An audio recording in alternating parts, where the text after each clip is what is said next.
السلام علیکم ورحمۃ اللہ وبرکاتہ۔ الحمد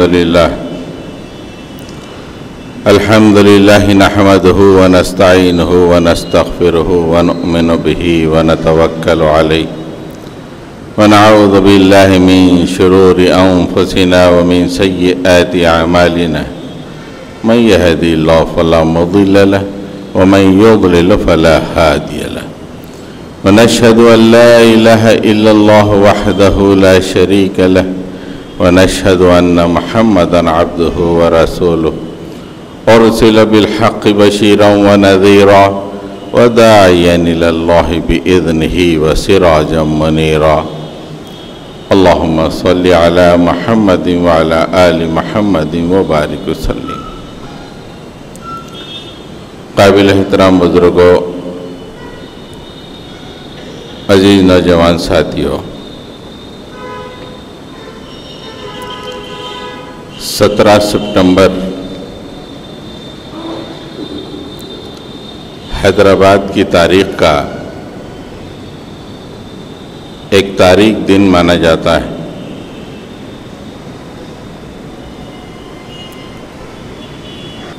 ہم آج چاہیں گے کہ کچھ اسلامی تاریخ کا جائزہ لیں تاکہ بات احباب کے سامنے واضح ہو جائے۔ ہم جائزہ لیں گے اور اس کا تجزیہ آپ کے سامنے پیش کریں گے۔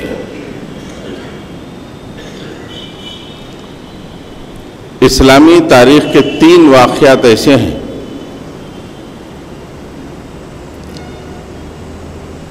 جہاں سے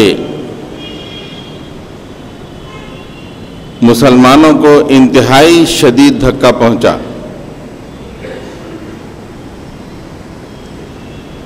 جن علاقوں میں وہ واقعات وقوع پذیر ہوئے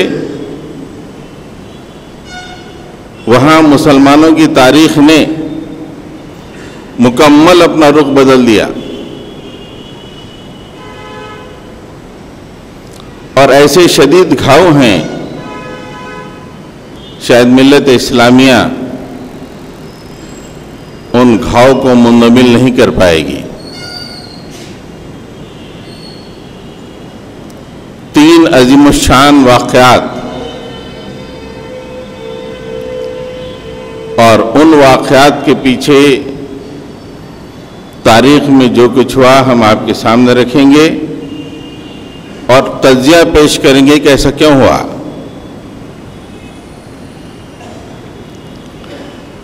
سب سے پہلے ہم اندلس کی تاریخ کا وہ پنہ آپ کے سامنے الٹیں گے کہ کس طرح اندلس، جسے ہم آج اسپین کہتے ہیں، اس میں مسلمان داخل ہوئے۔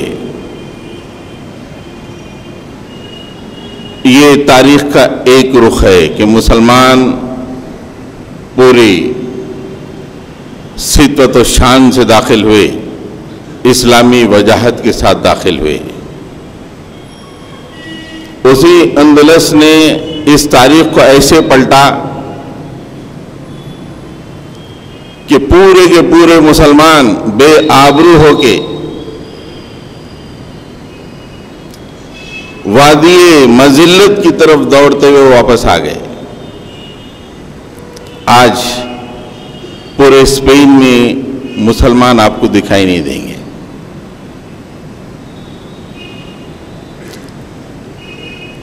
سقوط غرناطہ، یہ سقوط اندلس کا واقعہ، جہاں مسلمانوں نے 800 سال کے قریب حکومت کی، اور اس حکومت کے ذریعے سے یورپ کو بتایا کہ حکومت کیسی ہوتی ہے، علم و فن کیا ہوتا ہے، زندگی کیسے گزاری جاتی ہے، سائنس کسے کہتے ہیں، سیاسیات کیا ہوتی ہیں، معیشت کیا ہوتی ہے، سب کچھ یورپ کو سکھایا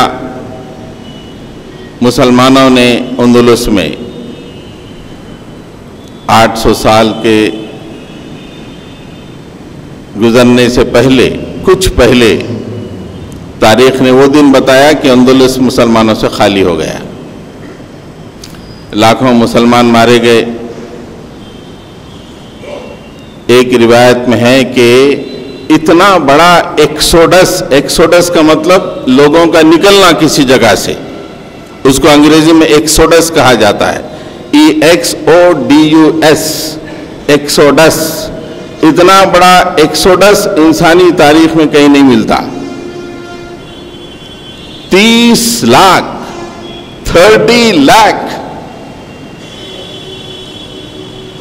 مسلمان اندلس کو چھوڑ کے نکلے۔ غرناطہ کی حکومت جب مفتون ہوئی یا مفتوح ہوئی تو 30 لاکھ مسلمان اپنی جان بچانے کے لیے نکل پڑے اور لاکھوں مسلمانوں کی زندگیاں خراب ہوئیں۔ تھوڑی سی تاریخ اندلس کی 5-7 منٹ میں آپ سنیے۔ 711 عیسوی میں جبکہ اموی خلافت قائم تھی، موسیٰ بن نصیر جو مسلمانوں کا کمانڈر ان چیف تھا، اس کا غلام طارق بن زیاد، وہ 12,000 فوج کو لے کر آبنائے مراکش کے پاس جو چھوٹے سے سمندر کی چیری ہے، کشتیوں میں سوار ہو کر اسپین پہنچا۔ اسپین میں اس وقت عیسائی بادشاہ فریڈرک کی حکومت تھی۔ طارق بن زیاد نے 12,000 فوجوں کو مخاطب کر کے کہا، جو ہی اسپین میں لنگر انداز ہوا، اس نے کہا کہ اپنی کشتیاں جلا دو، اس لیے یا تو اس ملک کو حاصل کرنا ہے یا اپنی جانیں دینا ہے، تیسرا آپشن نہیں ہے، زندگی بچا کے جانے کا آپشن ختم کر دو۔ پوری کشتیاں جلا دی گئیں۔ عیسائی بادشاہ فریڈرک 1.5 لاکھ فوج کے ساتھ مسلمانوں پہ حملہ آور ہوا۔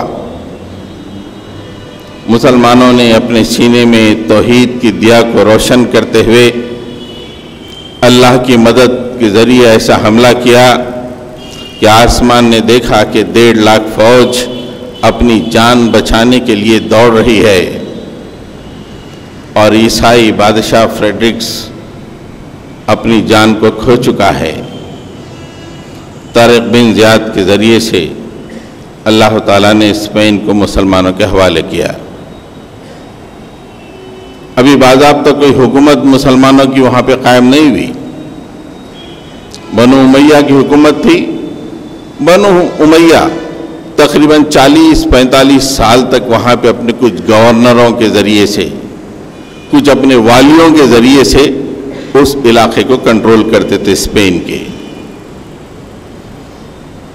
بنو امیہ کا دور ختم ہوا، بنو عباس کا دور آیا تو بنو عباس نے بنو امیہ پہ بے انتہا ظلم کیا۔ بنو امیہ کے ایک بادشاہ حشام کا ایک پوتا جس کا نام عبد الرحمن ہے، اس نے جان بچا کر کسی طرح اسپین کو پہنچا اور وہاں پہ اس نے باضابطہ ایک سلطنت قائم کر دی۔ یہ 756 عیسوی کا واقعہ ہے۔